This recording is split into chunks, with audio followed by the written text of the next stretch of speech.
તો ચાલો મિત્રો સવારના બધાને ગુડ મોર્નિંગ। આજે આપણે જવું છે જયંતિભાઈ માંઝાવાળાની મુલાકાત લેવા। અમારે સવારનો તો અમારા કાનો અમારે કે વ્યાટ લીધી છે કે મારે પતંગ લેવી છે ને દોર લેવી છે, દોર પવરાવો છે।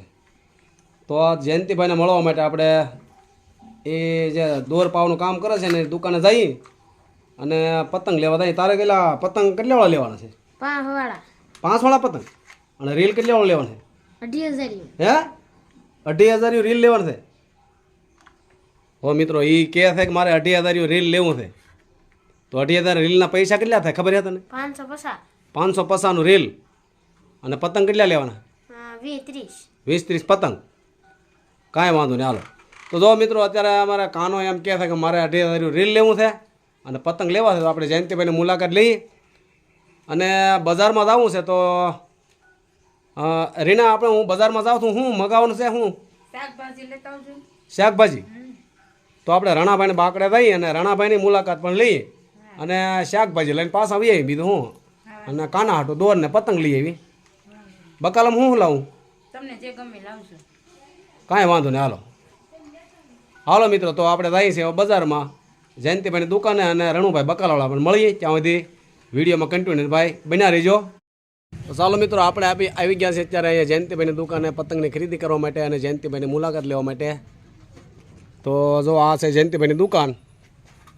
આ જયંતિભાઈ તો અહીં બેઠા જ છે। કેમ છે જયંતિભાઈ? સારું? તો આ પતંગનું તમે કર્યું એમ ને? હા જયંતિભાઈ, આ પતંગનો શું ભાવ છે? 5 વાળી છે। તો બહુ સસ્તી પતંગ હું?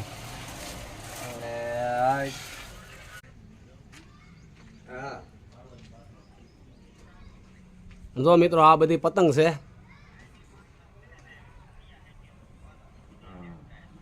અને આ સરખો છે દોર પાવાનો।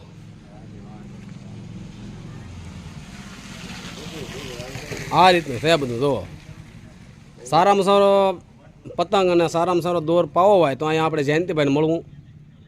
કારણ કે આજુબાજુના ગામડાના બધા અહીંયા જ આવે છે અમારે પતંગની દોરી પાવા, પતંગ લેવા માટે। તો આ છે જયંતિભાઈની દુકાન।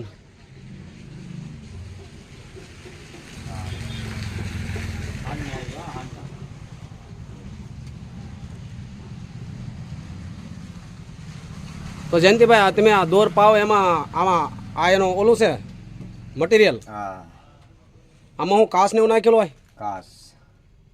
કાસ ને એવું આનથી દોર પાવો એમ ને? આ કેટલા વર્ષથી જયંતિભાઈ તમે આ ધંધો કરો? 17-18 વર્ષ હતા? બહુ સારું કહેવાય। હું 17-18 વર્ષ હતા તમે આ પતંગનો દોર પાવો છો ને બધા લોકો અહીંયા તમને તમારી પાસે દોરી પવરો આવે છે અને પતંગને ખરીદી કરવા આવે છે। બહુ સારું કહેવાય જયંતિભાઈ। તો જયંતિભાઈ તમે અહીંયા હારે પણ પંચરનું કરો છો? તો મિત્રો જો અહીંયા જયંતિભાઈ આપણે અહીંયા મોટી મોટી ગાડીઓના પંચરે કરે છે। જો અહીંયા ટાયર ને એવું પડ્યું છે અને પંચરનું કામ કરે છે।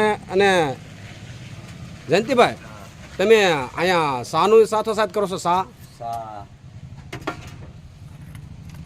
જો અહીંયા શાનું કેન્ટીન છે જયંતિભાઈનું અને અહીં જો અહીંયા શાએ બનાવે છે જયંતિભાઈ।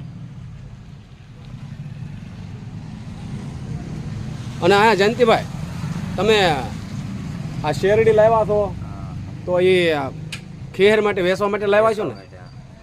તો એક ભારો મને આપી દેજો, બરોબર? જો ભાઈ જયંતિભાઈ શેરડી લાવ્યા છે વેચવા માટે, કાળી શેરડી। અને ચા પીવા માટે તો બધા માણસો સવારમાં અહીંયા અમારે આવે છે। આવી રીતનું છે અને દોરી પવરાવવા માટે બધા માણસો અહીંયા આવે છે। અને સાથોસાથ જો મોટી ગાડીઓના પંચરે પણ અહીંયા થાય છે। 2 વ્હીલના પંચર થાય છે, મોટી ગાડીના પંચર થાય છે। અને જયંતિભાઈ તમે આ ફૂલારનો ધંધો કરો છો? ફૂલારનું પૂંજા પર બધો રાખતા છો ને? તો જો મિત્રો જયંતિભાઈ અહીંયા આ નવરાત્રિ હોય કે કોઈ પણ પ્રસંગ હોય તો ફૂલહાર પણ અહીંયા જયંતિભાઈની દુકાન મળે છે। જો અંદર ફૂલ પડ્યા છે ફ્રીજની અંદર, ગમે ત્યારે આપણે 24 કલાક અહીંયા ફૂલ મળી રહે, હાર મળી રહે, પૂંજા પર બધું અહીંયા મળી રહેશે। તો એક વખત જયંતિભાઈની બધા મુલાકાત લેજો અને પતંગનું કામ જો આવી રીતનું છે. સારામાં સારા કંપનીના પતંગ અહીંયા જયંતિભાઈની દુકાને મળી રહે. જયંતિભાઈ આ રીલે તમે રાખો ને અહીંયા રીલે બહુ સારી કંપનીના છે. તો સારું જયંતિભાઈ, મને એક બે રીલ આપી દો અને એક રીલ પાઈ દો, બરોબર? ચાલો મિત્રો, આપણે આવી ગયા છે અત્યારે રણાભાઈ બકાલાવાળા પાસે બકલ લેવા માટે. તો રણાભાઈની મુલાકાત લઈએ આપણે. શું છે રણાભાઈ? બસ સારું. સારું. હું બકાલાના શું ભાવ આલે? બકાલું તો અમે હાવ હોંગું છે ભાઈ. એમ છે? હા, કોઈ બી 10 માં દડો છે, ફુલેવર 20 માં 10 માં દડો, હા હા. બધું હાવ હોંગું મોટા. તો તમે બહુ સસ્તું બકલો આપો. હું હા, રીંગણા 20 ના 500 આવે. તો આજુબાજુના ગામના બધા અહીંયા જ બકલ લેવા આવતા છે ને? હડકે પડકે ના બધા આવે ભાઈ. અને તુવેર પણ હારી લેવા દો. વેરાયટી કાંઈ નબળી નહીં. રીંગણા તાજું બકાલું બધું. હે, તાજું આપવાનું ભાઈ. એની સાથે પણ આ સેવ ગાંઠિયા બધું રાખો એમ ને? હા, ફરસાણમાં સેવ ગાંઠિયા, મોળા તીખા ગાંઠિયા એવું બધું હોય. સફરજન કેળા બધું હારો રાખો એમ? સફરજન, સંતરા ને એવું બધું, સફરજન ને બધું હોય. અને ખેર માટે પણ કાળી શેરડી પણ આવી ગઈ. જુઓ. હા, એ રાખવું. હા, દૂધી, સોળી, ભીંડો, તુરિયા, સપટી, વાલોળ, લગભગ કાંઈ બાકી નથી. લાલ મરચાં, પછી વટાણા, ગુવાર, લીલા વટાણા, રીંગણા, ઓળાના રીંગણા. હા, ઓળાની વેરાયટી બે 4 જાતની હોય. હા હા. તો ઓળાના રીંગણા છે મિત્રો. અને જો આ તાજું બકાલું હો બધું અહીંયા, મૂળ વાસી બકાલું નહીં, એકદમ તાજું બકાલું. જો મૂળા છે, ભાજી અને બટાટાની તો આખી લારી ભરી. જુઓ, હા, નવા જૂના બે આવી. નવા જૂના બે બકાલાના આ બટાટા. તો રણાભાઈ આમાં આ બટાટાનો શું ભાવ છે? બટેટા નવા 30 માં વેચી હા હા. અને જૂના છે એ 50 માં હોય. તો બહુ સસ્તા. હું હા, તો મને 1 કિલો રીંગણા આપજો, 1 કિલો બટાટા આપજો, અને 1 કિલો ઓળો આપી દો, અને 1 કિલો ફુલેવર આપી દો. બધી વસ્તુ તમને જોખી દઉં. બા. તો રણાભાઈ આજુબાજુના ગામના બધા અહીંયા બકલ લેવા આવતા છે ને તમારી પાસે? હા, હે? હા, આજુબાજુ રસપરા બધી મીઠી વીડી વાંચ્યા લંગ બધા અહીં આવે એટલે આવતા છે, લેતા છે. હા હા.